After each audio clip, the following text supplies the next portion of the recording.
నిర్మల్ జిల్లా దిలావర్పూర్ ఇథనాల్ పరిశ్రమకు బీఆర్ఎస్ ప్రభుత్వమే అనుమతులు ఇచ్చిందని, ఇప్పుడు అబద్దాలు చెబుతున్న కేటీఆర్ నిర్మల్ ప్రజలకు క్షమాపణ చెప్పాలని మంత్రి సీతక్క డిమాండ్ చేశారు.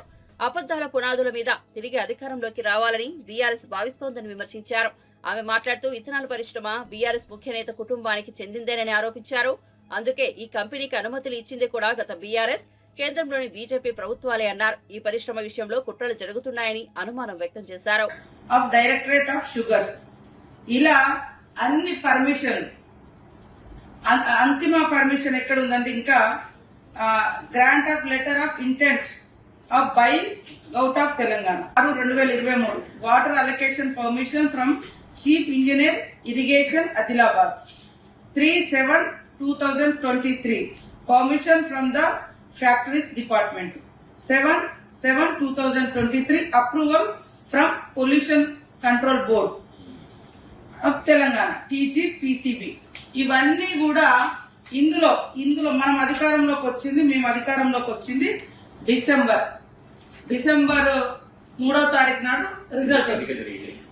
3వ తారీఖు నాడు రిజల్ట్ వచ్చింది. 7వ తారీఖు నాడు మేము మంత్రులుగా ప్రమాణ స్వీకారం చేసాం.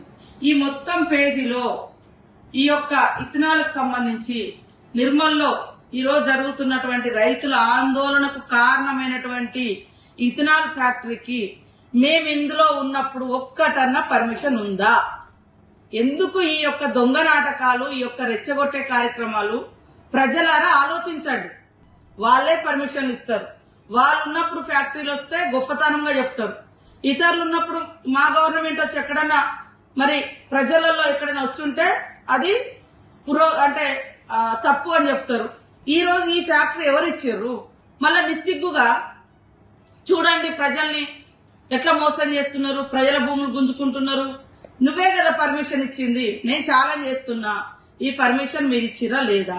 అందులో ప్రధానంగా ఈ యొక్క దిలావర్పూర్, అదేవిధంగా గుండాల మండలం గుండంపల్లి మధ్యలో జరిగినటువంటి ఈ ఫ్యాక్టరీలో మరి బీఆర్ఎస్ అదేవిధంగా బీజేపీ ఈ రెండు ప్రభుత్వాల అనుమతులే ఇందులో స్పష్టంగా సెంట్రల్ గవర్నమెంట్, స్టేట్ గవర్నమెంట్ ఉన్నాయి. దీనిలో ముఖ్యంగా బీఆర్ఎస్ సంబంధించినటువంటి మరి నాయకుడు, ఆ ప్రభుత్వంలో మంత్రిగా పనిచేసినటువంటి ఒక వ్యక్తికి సంబంధించినటువంటి కంపెనీలు. కిల్ యూనివర్సిటీకి అదాని ఇచ్చిన 100 కోట్లను తిరిగిచ్చిన తెలంగాణ సీఎం రేవంత్ రెడ్డి కాళేశ్వరం ప్రాజెక్టు కొట్టుకుపోవడానికి కారణమైన కాంట్రాక్టర్ విరాళాన్ని ఎందుకు తిరిగివ్వలేదని బీజేపీ సీనియర్ నేత ఎన్వీఎస్ఎస్ ప్రభాకర్ ప్రశ్నించారు. కేసీఆర్, రేవంత్ రెడ్డిలో రాహుల్ గాంధీకి కుడి ఎడమకన్ను లాంటి వారని విమర్శించారు. హైదరాబాద్ లోని రాష్ట్ర పార్టీ కార్యాలయంలో ఏర్పాటు చేసిన మీడియా సమావేశంలో మాట్లాడుతూ కాంగ్రెస్ పాలన తీరు బీఆర్ఎస్ అడుగుజాడల్లో వెళ్తున్నట్లుగానే ఉందన్నారు. యూనివర్సిటీకి అదాని ఇచ్చిన 100 కోట్లను తిరిగిచ్చిన తెలంగాణ సీఎం రేవంత్ రెడ్డి కాళేశ్వరం ప్రాజెక్టు కొట్టుకుపోవడానికి కారణమైన కాంట్రాక్టర్ విరాళాన్ని ఎందుకు తిరగవలేదని బీజేపీ సీనియర్ నేత ఎన్వీఎస్ఎస్ ప్రభాకర్ ప్రశ్నించారు. కేసీఆర్, రేవంత్ రెడ్డిలు రాహుల్ గాంధీకి కుడి ఎడమకన్ను లాంటి వారని విమర్శించారు. జరిపిస్తాం, దోషులని శిక్షిస్తాం, జైల్లో పెట్టడం ఖాయం కాంగ్రెస్ నాయకులని చెప్పని కేసీఆర్ మాట్లాడుతూ వచ్చాడు. ఆ రకంగా విచారణ అని చెప్పని అన్నాడు. ఇప్పుడు కూడా రేవంత్ రెడ్డి సేమ్ అదే వ్యవహారం. ఫోన్ ట్యాపింగ్ కేసులో ఖచ్చితంగా లోపలికి పోతారు. ఎవరిని వదిలిపెట్టేది లేదు. ఎక్కడి కూడా తక్కువగా ఉండవు అన్నట్టుగా వ్యవహారం చేశారు. ఇకపోతే నోటుకి ఓటు కేసులో కూడా అప్పుడు కేసీఆర్ అలాగే దొరికారు దొంగలు, లోపలికి పోవటం ఖాయం, ఎట్టి పరిస్థితుల్లో కూడా వదిలిపెట్టేది లేదు అన్నట్టుగా మాట్లాడారు. కాళేశ్వరం కుంగింది, మరి అదే రకంగా కారకులు ఎవరో తెలిసింది. కాంట్రాక్టర్లను వదిలిపెట్టాం, విచారణ వేస్తాం, వెనకాలన్నటువంటి మంత్రులైనా ముఖ్యమంత్రులైనా లోపలేయటం ఖాయమని చెప్పని రేవంత్ రెడ్డి మాట్లాడాడు. డ్రగ్స్ విషయంలో కూడా అంతే. అప్పుడు కేసీఆర్, ఇప్పుడు రేవంత్ రెడ్డి కూడా డ్రగ్స్ విషయంలో అంతే. అప్పుడు మియాపూర్ భూముల విషయంలో అంతే. ఇప్పుడు జరుగుతున్నటువంటి భూముల యొక్క వ్యవహారం విషయంలో కూడా రేవంత్ అంతే. అప్పుడు వేసిన విచారణ సంఘాలు ఏమైనాయో మనందరికి కూడా తెలుసు, నయ్యం కేసుతో సహా. ఇప్పుడు వేసినటువంటి యొక్క విచారణ సంఘాలు ఏ రకంగా నత్తనడక నడుస్తూ కాలం వెలుగుచుతూ ఎట్లా దాటేయడానికి ప్రయత్నం చేస్తున్నారన్నది కూడా మనకు కనబడతా ఉంది. ఇక పోతే అప్పుల విషయంలో కేసీఆర్ అదే పందా, అప్పుల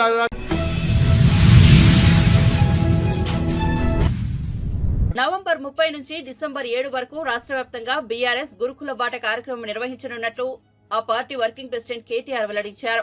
గురుకుల బాట కార్యక్రమంలో భాగంగా గురుకులాలు, కేజీపీవీలు, మోడల్ స్కూల్స్, ప్రభుత్వ రెసిడెన్షియల్ పాఠశాలలు, కాలేజీలను బీఆర్ఎస్ ఎమ్మెల్యేలు, ఎంపీలు, ఎమ్మెల్సీలు, పార్టీ సీనియర్ నాయకులు పరిశీలిస్తారు. గురుకుల పాఠశాల విద్యను రేవంత్ రెడ్డి ప్రభుత్వం సంక్షోభంలోకి నెట్టిందని కేటీఆర్ ఆరోపించారు. 11 నెలల్లో 52 మంది విద్యార్థులు మృతి చెందారని, ఇందులో 38 ఫుడ్ పాయిజన్ సంఘటనలు ఉన్నాయని ఆవేదన వ్యక్తం చేశారు. పాలన గాలి కొదిలేసి నేరపూరిత నిర్లక్ష్యంతో ముఖ్యమంత్రి విద్యార్థులను పొట్టన పెట్టుకున్నారని ఆరోపించారు. రాష్ట్రానికి కనీసం విద్యాశాఖ మంత్రి లేడన్నారు. ఆయన సీఎం ఢిల్లీకి వెళ్లేందుకే సమయం సరిపోవడం లేదని ఎద్దేవా చేశారు.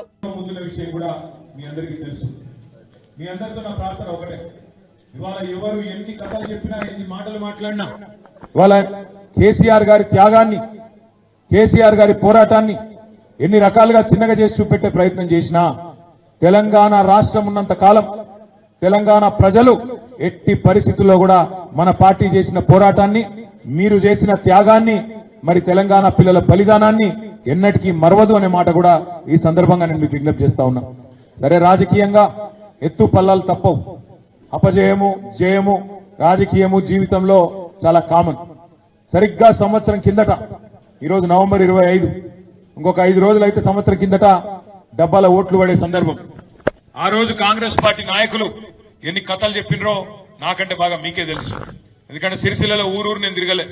నేను అక్కడ ఇక్కడ వేరే నియోజకవర్గాలు కూడా తిరిగినా, పార్టీ కార్యనిర్వాహక అధ్యక్షుడిగా ఉన్నా కాబట్టి వేరే నియోజకవర్గాల్లో కూడా ప్రచార బాధ్యత తీసుకొని నేను తిరిగిన. కేవలం మండల కేంద్రాలు, సిరిసిల్ల నియోజకవర్గ కేంద్రంలో మాత్రమే నేను ప్రచారం చేసిన. వేములవాడలో కూడా అన్ని మండలాలు తిరిగినాం. వేములవాడలో వెంట్రుకవాసి తేడాతో 12,000 ఓట్లతో ఓడిపోయినాం. సిరిసిల్లలో గెలిచినాం.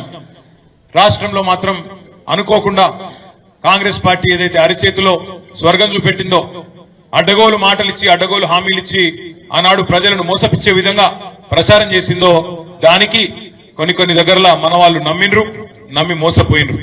ఇవాళ సరిగ్గా సంవత్సరం తర్వాత పరిస్థితి ఏంది అని వెనక్కి తిరిగి చూసుకుంటే, నేను కూడా తిరుగుతా ఉన్నా, మీరు చూస్తా ఉన్నారు. నిన్న సరిగ్గా ఈ సమయానికి నేను మహబూబాబాద్ లో ఉన్నా, మొన్న ఇంకెక్కడో ఉన్నా, తిరుగుతా ఉన్నా రాష్ట్రం అంతటా కూడా. ఎక్కడికి పోయినా ఎవరితో మాట్లాడించినా వాళ్ళు హైదరాబాద్ లో ఉండే సంపన్నులైన స్టైలిష్ స్టార్ అల్లు అర్జున్ అభిమానులకు గుడ్ న్యూస్ అందించారు. పుష్ప చిత్రంతో పాన్ ఇండియా స్టార్ గా మారిపోయిన హీరో అల్లు అర్జున్ 2021 వరకు ఏడాదికి ఒక సినిమా మాత్రమే చేస్తూ వచ్చారు. 2021 డిసెంబర్లో విడుదలైన పుష్ప మూవీ ఘన విజయాన్ని అందుకుంది. అల్లు అర్జున్ చిత్రాలకు అన్ని భాషల్లోనూ మంచి డిమాండ్గా ఉంది. తాజాగా కొచ్చిలో నిర్వహించిన పుష్ప 2 ఈవెంట్ లో ఆయన మాట్లాడుతూ ఈ మేరకు మాటిచ్చారు. పుష్ప 2 మూవీ డిసెంబర్ 5న విడుదల కానుండగా చిత్ర యూనిట్ పలు ప్రముఖ నగరాల్లో వేడుకలు నిర్వహిస్తోంది. ఈ క్రమంలో ఇప్పటికే పాట్నా, చెన్నైలో ఈవెంట్స్ చేయగా తాజాగా కొచ్చిలో ఏర్పాటు చేశారు. ఈ సందర్భంగా మలయాళంలో అల్లు అర్జున్ అభిమానులను పలకరించి వారిలో ఉత్సాహం నింపారు. 20 ఏళ్లుగా తనపై చూపిస్తున్న ప్రేమకు కృతజ్ఞతలు తెలియజేస్తూ ఇకపై ఎక్కువ విరామం లేకుండా వరుస సినిమాలు చేస్తానని అల్లు అర్జున్ ప్రకటించారు. We are home. This is your house. I wish we were here together. I wish you all the best, and I'm telling you, to all the Keralites, Fafa has rocked the show in Pushpa 2. You guys will love him, and he will make every Keralite proud throughout the country, and I'm telling you that. Mark my words. And firstly, the thing what I've realized is, in many Malayalam versions, especially most Kerala people, I've seen them saying Taggedele. Most of the Malayalam people, though there was a Malayalam version, everybody kept saying only Taggedele. Thank you, it was so cute. When it comes to Pushpa, almost after 3 years my movie is releasing, I would like to thank each and every one of you for waiting for the last 3 years. I will not make my fans wait for so long next time. I promise you I'll do more number of films and I'll keep you more entertained. I would like to thank all the artists in this movie, starting from my Fafa. My brother has been so nice and he did a fantastic job. He will make you all proud. I am very sure about it. And my very own Shrivalli, such a Rashmika, national crush. She'll crush the entire nation this time.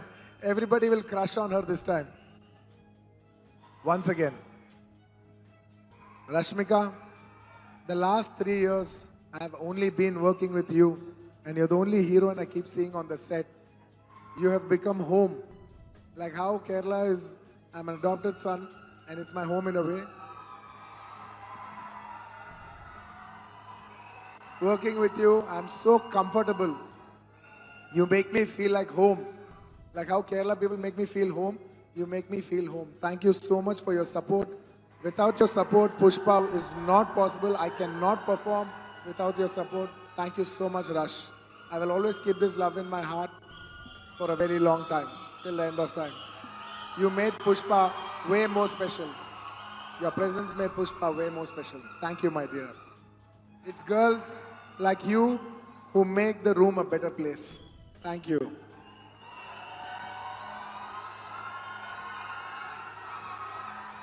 And I would like to thank all my chief technicians, starting from my director Sukumar Garu, who started our life here, who started my, who actually, it's Sukumar Garu who actually gave me Arya. And it's Arya film that actually first started my market in Malayalam. And my entire credit goes to Arya. Everybody, which is the first film that released in Kerala. And from then till Pushpa 2, you guys have been showing me love. It's all because of my director Sukumar Garu. He's busy in post-production. He couldn't. దేశంలో ఎక్కడా లేని విధంగా 18,000 కోట్లు రైతుకు రుణమాఫీ చేశామని మంత్రి తుమ్మల నాగేశ్వరరావు పేర్కొన్నారు. పాలమూరు సభ ద్వారా మరో 3,000 కోట్లు ఇవ్వబోతున్నామన్నారు. రంగారెడ్డి జిల్లా షాద్నగర్లో వ్యవసాయ శాఖ మంత్రి తుమ్మల నాగేశ్వరరావు మీడియాతో మాట్లాడారు. షాద్నగర్ మార్కెట్లో కోల్డ్ స్టోరేజ్ ఏర్పాటుకు మంత్రి హామీ ఇచ్చారు. కొందుర్గు మండలానికి నూతన వ్యవసాయ మార్కెట్ కమిటీ ఏర్పాటుకు అంగీకారం తెలిపారు. షాద్నగర్ నియోజకవర్గానికి పూర్తి సహకారం అందిస్తామన్నారు. ఆర్ఆర్ఆర్ వస్తే షాద్నగర్ భూముల బంగారమేనని మంత్రి తుమ్మల నాగేశ్వరరావు పేర్కొన్నారు. దేశంలో ఎక్కడా లేని విధంగా 22 లక్షల మంది రైతులకు 18,000 కోట్ల రుణమాఫీ చేశామన్నారు. త్వరలో పాలమూరు జిల్లాలో జరిగే రైతు పండుగను పురస్కరించుకొని వివిధ రకాల చేత రుణమాఫీ అందని రైతాంగానికి 3,000 కోట్ల రూపాయలను పంపిణీ చేయబోతున్నామని రాష్ట్ర వ్యవసాయ శాఖ మంత్రి తుమ్మల నాగేశ్వరరావు పేర్కొన్నారు. మహబూబ్ నగర్ లో 30న రైతు సభ నిర్వహించబోతున్నామని తెలిపారు. సీఎం రేవంత్ కే దక్కుతోందన్నారు. వివిధ కారణాలతో రుణమాఫీ కాని 3 లక్షల మంది రైతులకు మహబూబ్ నగర్ లో జరగబోయే రైతు పండుగ రోజు రుణమాఫీ చేస్తామన్నారు. రంగారెడ్డి జిల్లా షాద్నగర్ నూతన వ్యవసాయ మార్కెట్ కమిటీ ప్రమాణ స్వీకార కార్యక్రమంలో పాల్గొన్న మంత్రి తుమ్మల నాగేశ్వరరావు సన్న రకం ధాన్యం పండిస్తున్న రైతులకు క్వింటాల్కు 500 రూపాయల బోనస్ ఇస్తామన్నారు.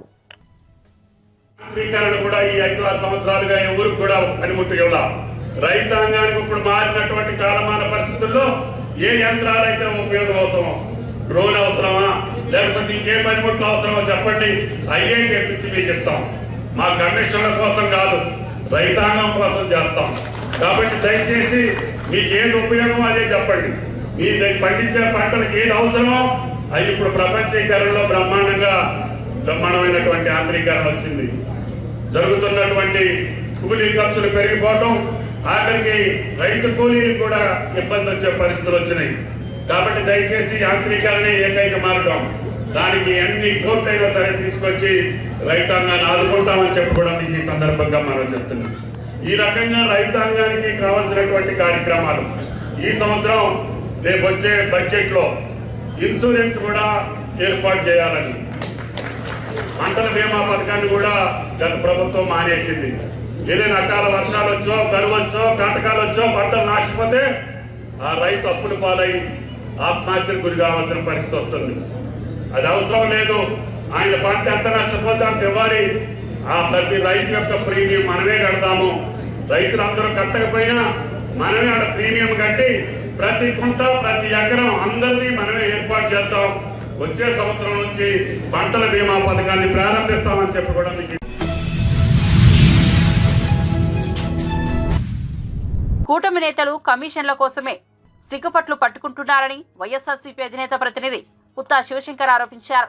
ఎమ్మెల్యే ఆదినారాయణ రెడ్డి వర్గం, తాడిపత్రి మాజీ ఎమ్మెల్యే జేసీ ప్రభాకర్ రెడ్డి వర్గాల మధ్య జరుగుతున్న ఆధిపత్య పోరుపై తాడేపల్లి వైఎస్ఆర్సీపీ కేంద్ర కార్యాలయంలో పుత్తా శివశంకర్ మీడియాతో మాట్లాడారు. ఈ సందర్భంగా పుత్తా శివశంకర్ మాట్లాడుతూ కూటమి నేతలు కమిషన్ల కోసం కొట్టుకుంటున్నారు. ఆదినారాయణ రెడ్డి, జేసీ దివాకర్ రెడ్డి వర్గాలు కనీస సంపదను దోచుకుంటున్నాయి. కమిషన్లు ఇవ్వలేని కంపెనీల దగ్గరకు వెళ్లి ఆదినారాయణ రెడ్డి మనుషులు దాడి చేశారన్నారు. జేసీ ప్రభాకర్ వైన్ షాపుల నుండి కూడా కమిషన్లు వసూలు చేస్తున్నారని తెలిపారు. జిల్లాల వారీగా ఈ దోపిడీ జరుగుతోంది. అసలు రాష్ట్రంలో ప్రభుత్వం ఉందా అని ప్రశ్నించారు. చర్యలు లేవు, ఎవరు అడిగే వాళ్ళు లేరు. అసలు ప్రభుత్వం ఉందా? వాళ్ళకి అధినాయకుడు ఏం చేస్తున్నారు? రాసిచ్చారా జిల్లాల వారీగా? ఈరోజు రోడ్డు ఎక్కుతుంటే ఇందాక స్క్రోలింగ్ పెట్టారు టీవీలో. ఏంటంటే అధికారులు అడిగారంట, అధికారుల నుంచి తెచ్చుకుంటారంట, నివేదిక అడిగారట, దాన్ని బట్టి చర్యలు తీసుకుంటాం, శాంతి భద్రతలు ఎవరి విఘాతం కలిసిన అనేటువంటిది ఒక స్క్రోలింగ్ వస్తూ ఉంది. అంటే ఒక ఇన్సిడెంట్ కాదు, సంపద దోచుకోవడానికి జిల్లాల వారీగా ఈ నాయకులు రాసిచ్చారా అని అడుగుతా ఉన్నాను. సో ఇటు జరుగుతూ ఉంటే దాని టాపిక్ డైవర్ట్ చేయడానికి ఒక పసిబాలుని తీసుకొని వచ్చి ఒక కమేడియన్ని ఈరోజు తెలుగుదేశం పార్టీ ఆఫీస్లో ప్రెస్ మీట్ పెట్టించారు. ఆ పసిబాలుడు ఏం మాట్లాడుతున్నాడు తెలుసా? అదానికి సంబంధించిన దాంట్లో కేంద్ర ప్రభుత్వ సంస్థ, రాష్ట్ర ప్రభుత్వ సంస్థ చేసుకునే వాటిలో జగన్ గారి ఇంట్లోకి వెళ్ళారు, అదాని వెళ్ళారు అని కామెడీలు చేస్తూ, హావభావాలు చేస్తూ మాజీ రాష్ట్ర ప్రధాన కార్యదర్శి అయినటువంటి కల్లం గారిని, జగన్ గారిని, వారి కుటుంబాలని, వాళ్ళ వ్యక్తిత్వాన్ని హననం చేస్తూ ఒక ప్రెస్ మీట్ పెట్టారు. అయితే ఆయన చెప్పింది ఒకటి వాస్తవం ఒప్పుకున్నారు ఈరోజు ఆ ప్రెస్ మీట్లో. ఏంటంటే చంద్రబాబు హయాంలో అధిక ధరకు కొన్నాము అని. ఆ మాట ఒక్కసారి మీరే చూస్తాం, ఒకసారి వీడియో చూపిస్తాను. రూపాయలకు కొనేశాడు చంద్రబాబు, 4 రూపాయలకు కొనేశాడు. పాట 4 రూపాయల 43 పైసలు. ఇప్పుడు నేను అడుగుతున్నా, కొన్నాం, మేము కొనలేదని చెప్పలేదా? కొన్నావా? 4 రూపాయల 43 పైసలకు కొన్నాం. మమ్మల్ని మీద దొంగ అంటున్నారు. సరే సరే ఒకసారి చూసాం, 4 రూపాయల 43 పైసలకి కొన్నాము. అది ఒక్క పీపీఎడ్డీ లేదు. చంద్రబాబు హయాంలో తీసుకున్నట్లయితే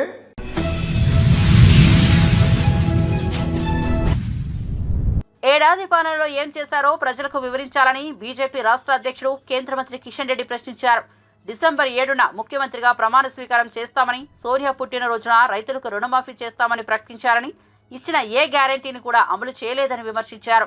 ఏడాదిలో రేవంత్ రెడ్డి సాధించింది ఏంటి అంటూ ప్రశ్నలు గుప్పించారు.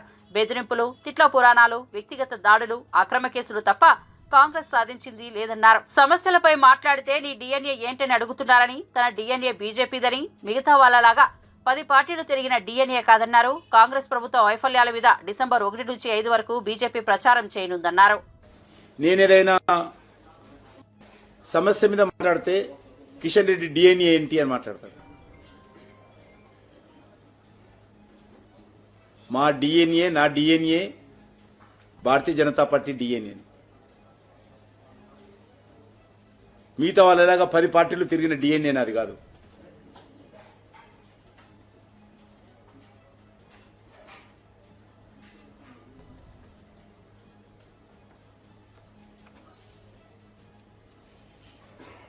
ఈరోజు భారతీయ జనతా పార్టీ తరఫున కాంగ్రెస్ పార్టీ వైఫల్యాల మీద 1వ తేదీ నుంచి 5వ తేదీ వరకు రాష్ట్ర వ్యాప్తంగా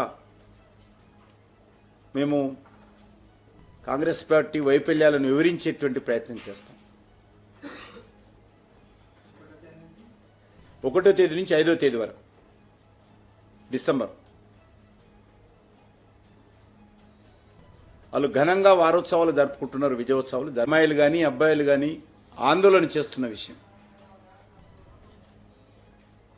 అనేక రకాల సంఘటనలు జరుగుతూ ఉంటే అసలు ముఖ్యమంత్రి గారు ప్రతిపక్షాల మీద తిట్టడానికి పెట్టేటువంటి దృష్టి పాలన మీద పెడితే బాగుంటుంది. వ్యక్తిగతంగా దాడులు చేసేటువంటి పరిస్థితి నుంచి ప్రభుత్వాన్ని గాడిన పెట్టినట్లయితే బాగుంటుండేది. కానీ ఆ విషయం పట్టించుకోవడం లేదు. 2 రోజుల క్రితము కొమరం భీం జిల్లాలో శైలజ అనేటువంటి అమ్మాయి ఫుడ్ పాయిజనింగ్తో చనిపోవడం జరిగింది. ఇలాంటి విషయాల మీద ముఖ్యమంత్రి గారు దృష్టిని కేంద్రీకరించాలి. ఊకే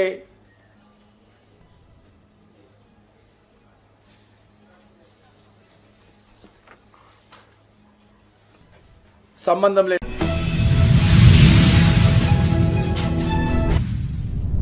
తనను కస్టడీలో చిత్రహింసలు పెట్టిన కేసులో సిఐడి మాజీ చీఫ్ సునీల్ కుమార్ విదేశాలకు పారిపోకుండా లుకౌట్ నోటీసులు జారీ చేశామని రఘురామకృష్ణంరాజు కోరారు. సిఐడి మాజీ అదనపు ఎస్పీ విజయపాల్ అరెస్టును ఆయన స్వాగతించారు. తనను కొట్టిన వారందరూ జైలుకు వెళ్లడం ఖాయమన్నారు. రఘురామకృష్ణంరాజును కస్టడీలో వేధించిన కేసులో విజయపాల్ను మంగళవారం అరెస్టు చేసిన సంగతి తెలిసిందే. నేను ఇచ్చిన కంప్లైంట్లో A4గా ఉన్న విజయపాల్ అతను ఎన్నో దందాలు చేశాడు. అతను చేసిన పాపాలన్నీ కూడా ఇవాళ చాలా పేపర్లలో వచ్చింది. మొత్తానికి పాపం పండింది, తెలియదు, గుర్తులేదు, మర్చిపోయాను అని మాజీ పోలీస్ అధికారి అయ్యుండి ఒక క్రిమినల్ లాగా సమాధానాలు చెప్పడం మరి అతనికి చెల్లింది. ఎట్టకేలకు నిన్న సాయంత్రం సుప్రీంకోర్టు కూడా తిరస్కరించిన తర్వాత ఆయన అరెస్ట్ని ధృవీకరించినట్టుగా మీడియాలో చూసాం. చాలా సంతోషం అనిపించింది. ప్రధాన వ్యక్తి ఇందులో పివి సునీల్ కుమార్. ఇక్కడ అతను చేసిన ఈ దారుణ కాండకి శిక్ష అనుభవించక తప్పదు. మన ఎవరో తెలంగాణలో ఒక ఆఫీసర్ ఇలాగే అమెరికా వెళ్ళిపోయి ఏదో గ్రీన్ కార్డ్ తీసుకుని వెనక్కి రావట్లా. సో అలాగే ఇతను కూడా వెళ్ళిపోయి పారిపోయే ప్రమాదం ఉంది. కాబట్టి మై డిమాండ్ త్రూ మీడియా అతనికి లుక్అవుట్ నోటీస్ ఇవ్వాలి. అతను ఎక్కడికి వెళ్లకుండా చూడాల్సిన బాధ్యత రాష్ట్ర ప్రభుత్వ పోలీస్ పై ఉంది. దాంట్లో చిత్రహింసలు పెట్టాక ఆ రూమ్ కూడా RRR రూమ్ అని చెప్పి పేరు పెట్టి మరి ఆ తర్వాత అందరినో డబ్బుల కోసం దందాలు చేస్తూ దొంగ కేసులు పెట్టి ఆ రూమ్ కే తీసుకెళ్లి ఇదేరా RRR రూము, ఇక్కడే MP అయినా సరే అదుదొబ్బాం మీరంతరా అని చెప్పి ఎంతో మందిని ఆ గదిలో ఇదే బ్యాచ్. ఇదంతా ఒక రాకెట్. సునీల్ కుమార్, విజయపాల్ ఇదంతా రాకెట్. అప్పుడు నా మీద నా చెస్ట్ పైన బలమైన వ్యక్తి కూర్చున్నాడని చెప్పి నేను చెప్పా. వచ్చిన బండవాడు ఎవడో నా చెస్ట్ మీద కూర్చుని బండవాడు విధంగా గుర్తుపట్టగలను. మరి అప్పుడు ఆ బ్యాగ్ బయట నుంచి ఆగంతకులు తీసుకొచ్చారు. వీళ్ళు ప్రొఫెషనల్స్ అని ఎక్కువగా సునీల్ కుమార్ దగ్గర పనిచేసే వాళ్ళని ఇలాంటి బ్యాచ్.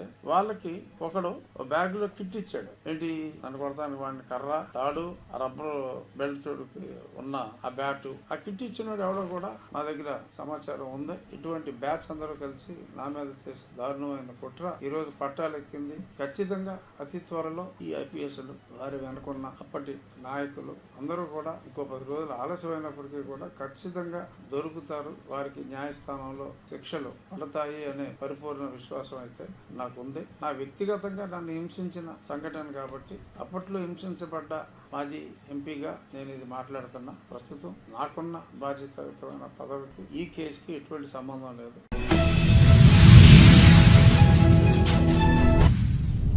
వరంగల్ జిల్లా వర్ధనపేటలో ఆర్టీసీ బస్సులో మహిళలకు ఉచిత ప్రయాణం వల్ల తమకు కేటాయించిన సీట్లలో కూడా మహిళలే కూర్చుంటారని, తమకు ఉచిత ప్రయాణం కల్పించి 3 సీట్లు కేటాయించాలని డిమాండ్ చేస్తూ చీరలు కట్టుకుని దివ్యాంగులు నిరసన తెలిపారు.